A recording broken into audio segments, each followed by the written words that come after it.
In this episode, we continue along the bridle track. Dave hugs a tree and misses a corner. We race some kangaroos and a wombat. Of course, we find more epic tracks, then muster some sheep, and finally find what we've come on this journey for.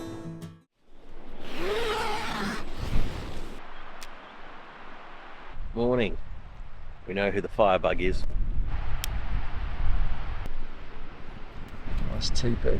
So he's gone totally opposite than yesterday's square box fire. It's a teepee today, showing his range of technique of fires. Right, Dave? Delinquency. It's awesome to be able to pull up and camp next to a river like this and have no one else around. As mentioned last night, we don't really have a plan. Well, we're going south, we know that much. But there is the town of Bathurst coming up next after the end of the track, and we'll get some reception there, have a look at some maps and yeah, work something out. No time schedule, no distance, no places, just ride, camp, look for barns. Pretty good plan to have actually, isn't it? Because we don't know where the barns are, so we just got to go search. Can you spot the real reason Dave started his fire again? I think he got his socks wet through the water yesterday. He's drying his socks. That's a few holes in a sock between friends. Socks on fire! Well, that was inevitable. It was time to pack up camp.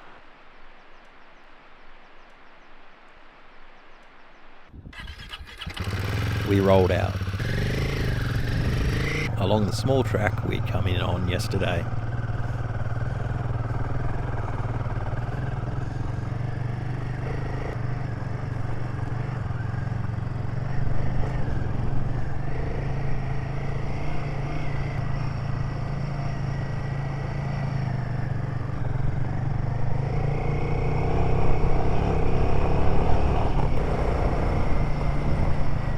The bridle track was shut down for over a decade due to a landslide here at Monaghan's Bluff.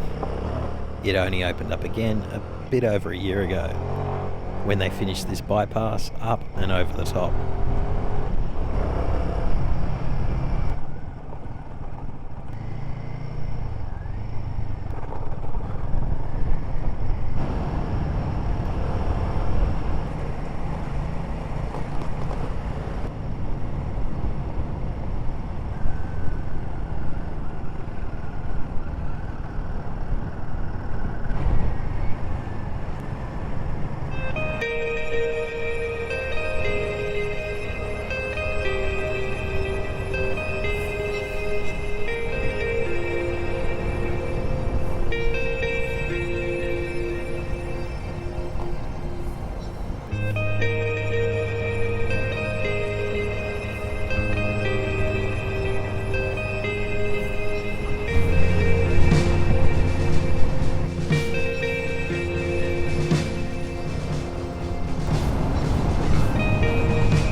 We had made it to the end of the bridle track.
She's old.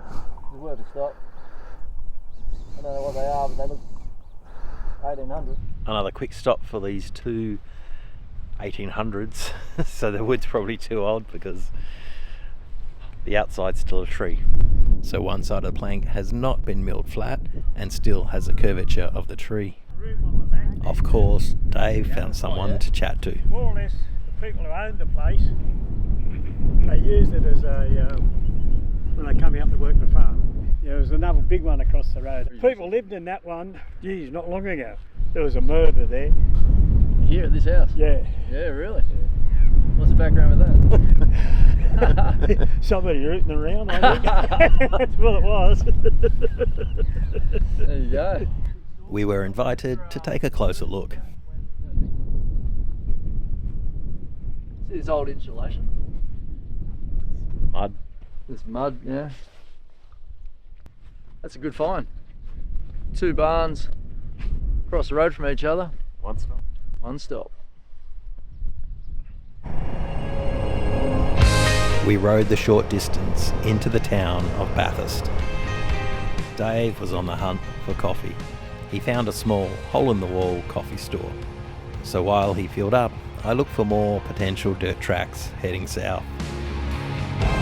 Seeing we were in Bathurst and Dave had never been on the race circuit before, we thought we may as well do a lap. It would be kind of wrong if we didn't. For those who are unfamiliar with Mount Panorama Race Circuit and the legend of the Bathurst race, this is Australia's most famous race circuit and holds Australia's most famous race, the Bathurst 1000. When there are no races on, you can ride on the circuit as it is a public road and people live along it. This is why it's called Mount Panorama, as it has a very panoramic view.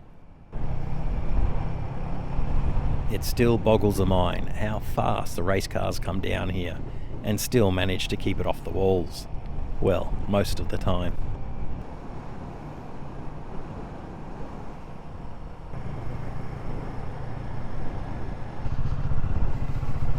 So you just can't sort of come to Bathurst without doing one of those laps, and Dave hasn't done one before. There's just some things you got to do. See that every year. I don't know, I've never done that before. That's good. Where to next? Let's head towards Cowra. I think I might know a dirt track near Cowra. Well, it's sort of near a lake, so it'll be a bit of a long way around, but we will get there.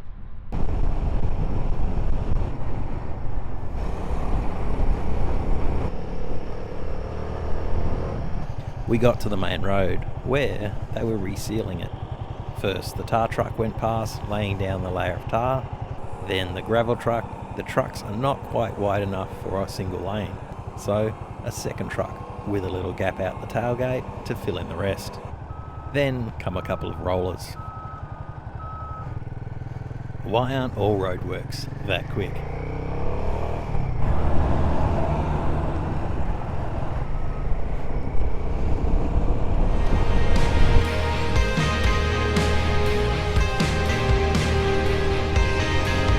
We made our way south, towards Cowra.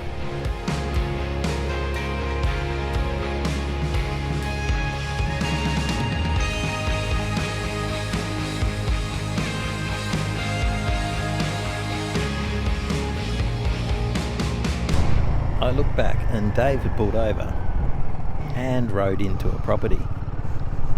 I can imagine the conversation is a bit like this. G'day mate, how you going? Good mate. I really like your wooden barn, mate. Thanks, mate.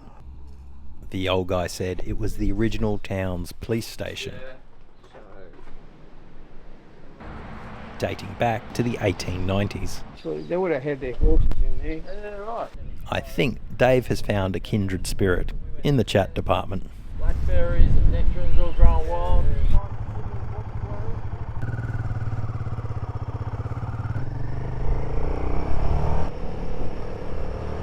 We turned off the main road and came across this, a very large old wooden building.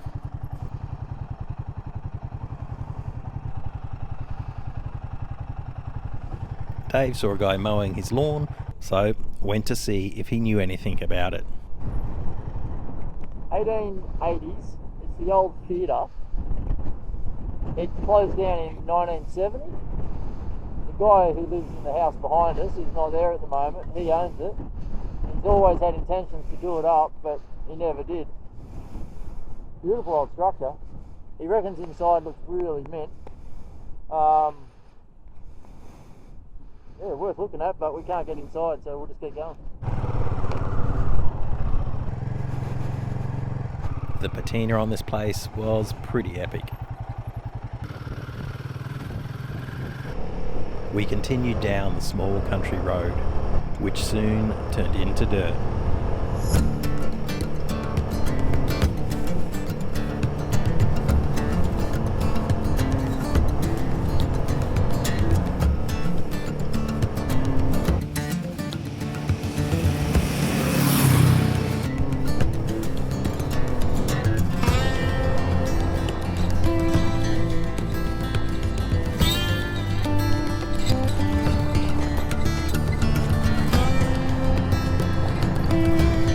That's a rare sight, a wombat out for a run.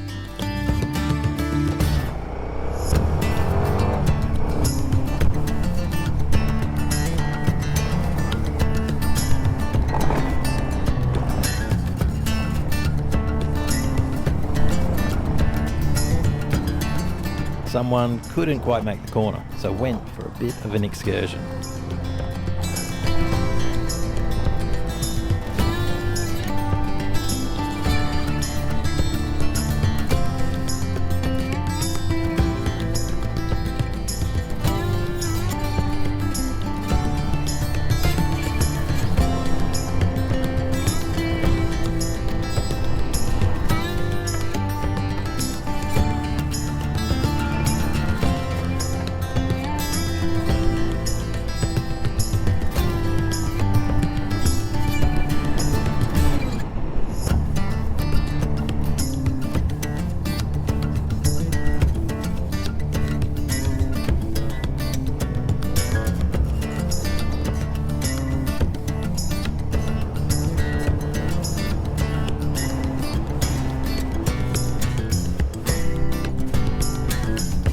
Rode into the town of Cowra.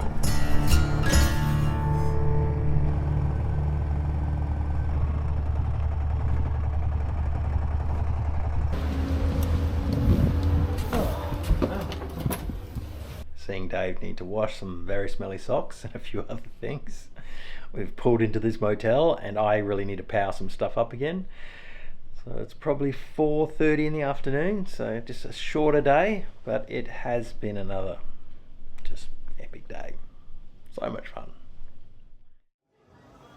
We headed to the local pub, and as Cowra is known for its lamb, it only seemed appropriate to sample some of its best. We woke up to Australia's most noisy bird, the cockatoo. Morning. How good are showers when you haven't had one for a few days? So Dave and I have cleaned up, washed some stuff, repacked, so we're good to go. The plan today, well, Dave did some, we'll call research last night. I jumped on some forums last night, looked around the local area to see who's got some barns, and I got a couple of leads. So today I think we're going to head to Crookwell. There's a guy and a lady who've got 2 different farms. We're going to go and check them out. They said they've got a couple of sheds we can take a look at. So we've got a plan, bit of wind, bit of cloud, it may rain, but what I'm thinking we're going to do, because it's still south, the trail we were on yesterday actually continues past the lake. So we might jump on that because it was a really fun dirt trail.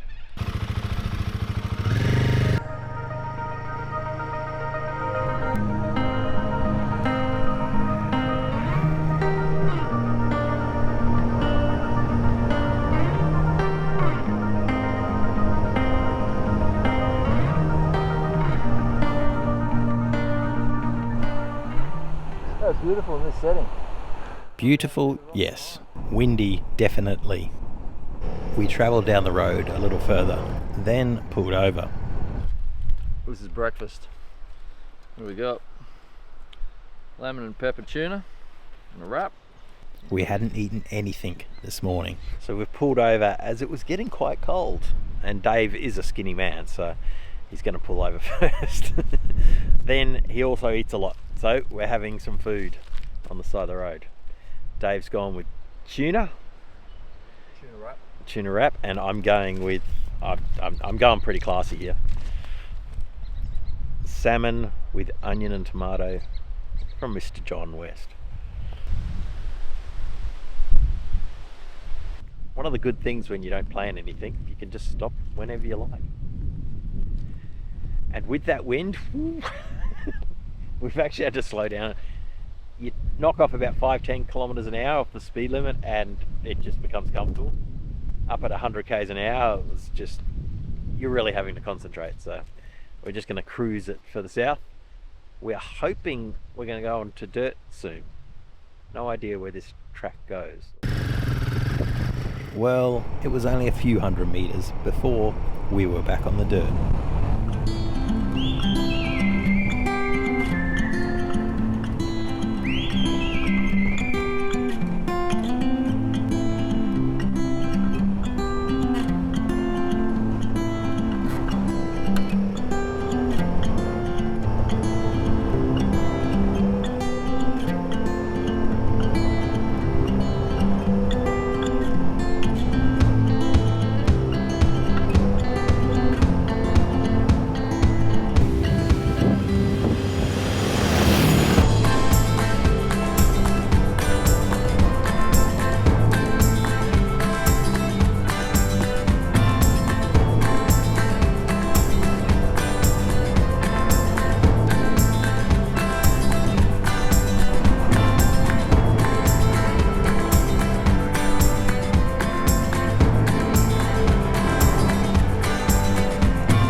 Can we go past? Yeah, you're all right. Alright, cool, thanks mate. Just watch the road and get up the top and wash down pretty well. Okay. Once you go through the next gate, Yeah.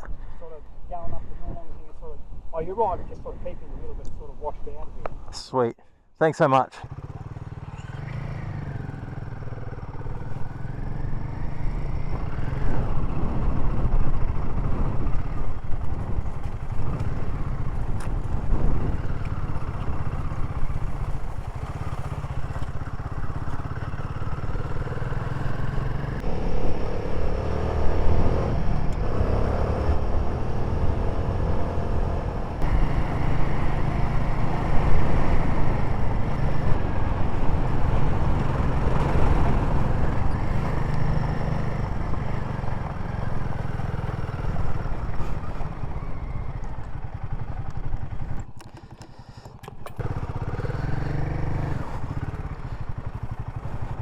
Definitely windy. We've just gone through another gate and we're actually what you'd call on a farm road now, with just the 2 lanes rather than a dirt road.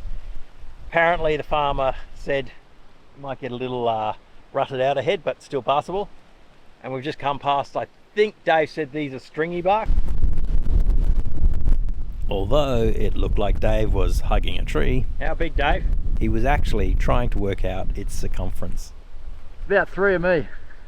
All right, let's go see if we can stay upright.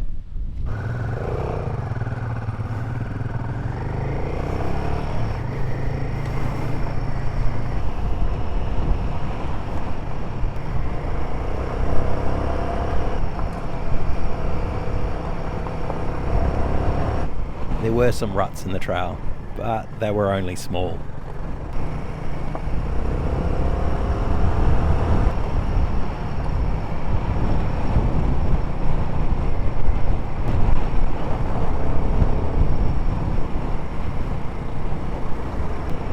Riding farm tracks is so much fun.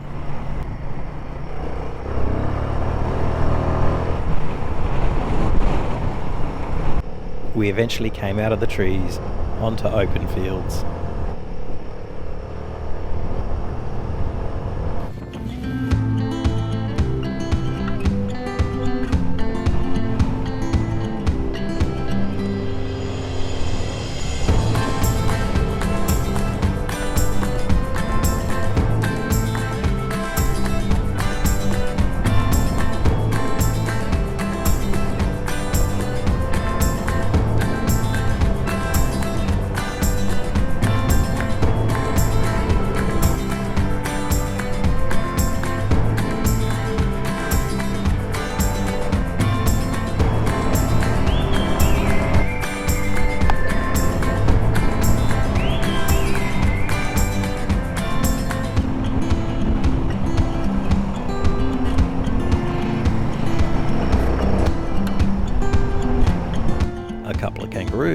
decided to race us.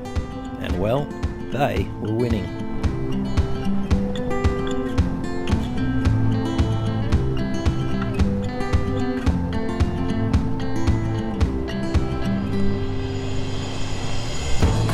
This went on for over a kilometre. Dave looked back to see if this was the right way to go, but little did he know, I didn't know where we were going either.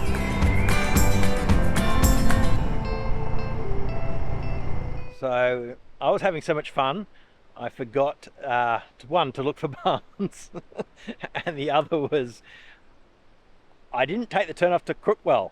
Just kept going along this dirt road. So what we're going to do is take a left here and then head back onto the highway and then back track it.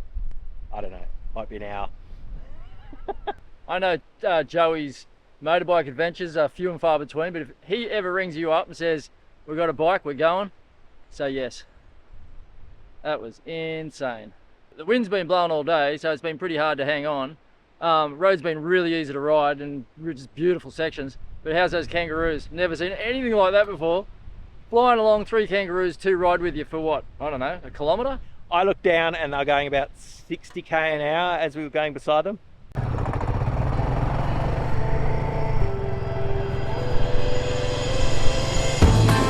We got to the main road and the wind was howling, so we tucked in.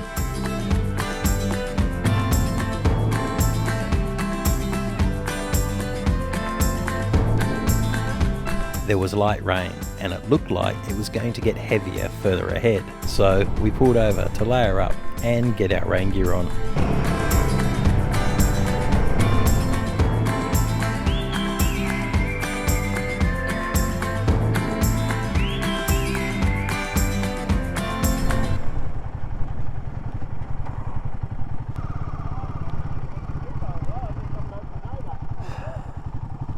This is what we'd come to see. It may not look much, but after standing for 150 years, you'd probably look a little battered and weathered too. We met the farmer and his family. Joe. Joe? Nice to meet you. What's that, Joe? Nice to meet you. Montana? We tucked into the bush for probably... We went inside and had a look at the barn. It was an old shearer's shed. Ken showed us some of the shearing equipment, and it all still worked. We had a look around the barn. It would cost well over $100,000 to restore the shearer's shed. Also, it's not fit for purpose anymore, so a new shed is going to take its place. Instead of bulldozing it and burning the wood, they have decided to see if anyone can make use of it. The tin is going to another 150-year-old shed that is being restored.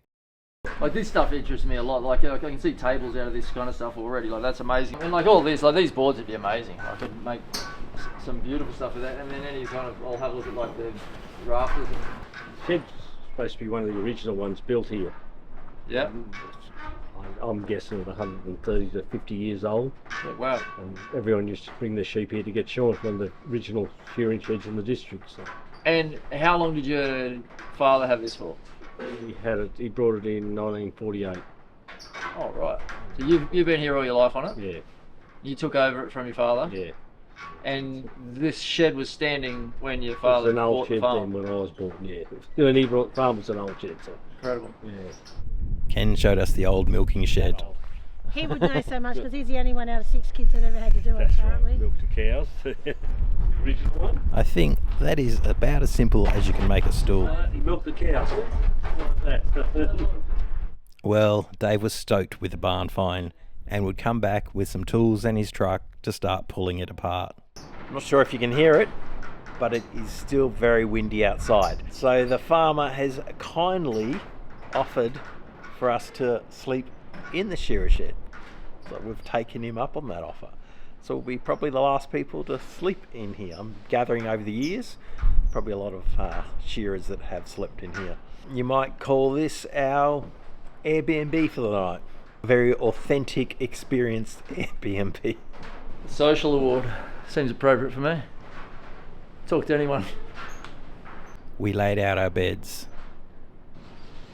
as storms built on the horizon. Being country folk, they invited us to have dinner with them. I am a very happy man. This is country hospitality at its absolute finest. We even got dessert. So Dave and I have just come back from the biggest feed and even had pudding, custard and ice cream. Wasn't going to have it, and then Dave goes, well, maybe, and then I had to. What do you think of this beast? He made way more food than you ever imagined. Heaps of, like, really simple food, just good, hearty, honest food. And now we're completely stuffed. Now we get to sleep in what potentially will be a bunch of furniture. Like, this is unbelievable. 150-year-old shed.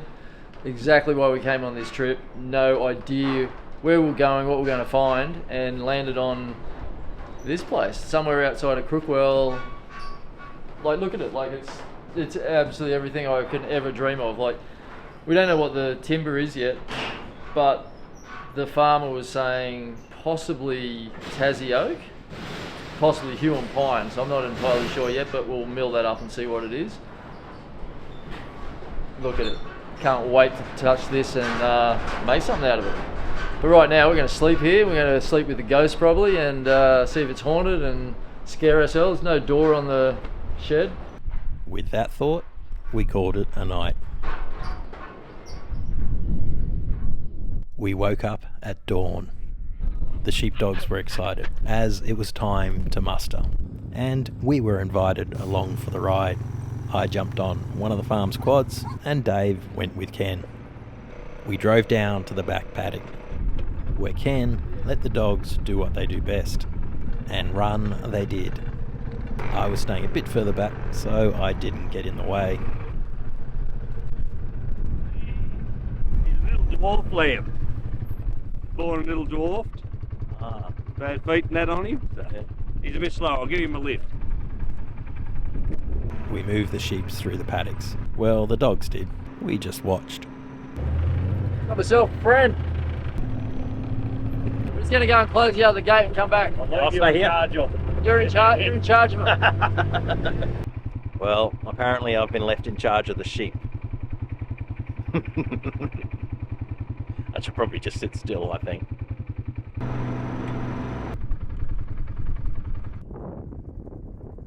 Always best to leave it to the experts. Ken showed us some of the things in the current shearing shed. They hang a harness on it. They need a harness. They've got to go back, and that just slides backwards and forwards like that. You shear the sheep with that. Turn it on. When you put the wool in there, just press it down. That's off a little hogget. One that's about 12 months old. Feel that one? Same thing, it's just a stronger wool merino. That one's finer. yeah. This one's stronger. You can feel Yeah. the strength. The broader these are, the stronger the micron in the wool. The finer the crimp, generally the finer it is. Due to a bug going around, Ken had to give the sheep basically medicine to help them fight it off. So in they came.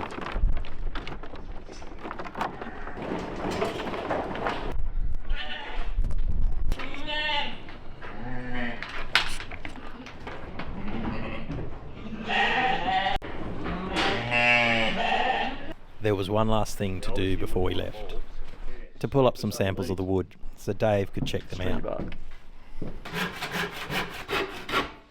That's going to be really nice and blonde, and that's going to be quite red. Haven't seen a smile so big on all trip, have you? Repacked, strapped down. Well, the trip has theoretically then been a success. We have found wood, but we still have to get all the way back up. Lots of trails, and I've heard of another place we might just go check out. Go. Yeah. With the wood strapped to the back of the bike, we were off north this time to see what else we could find.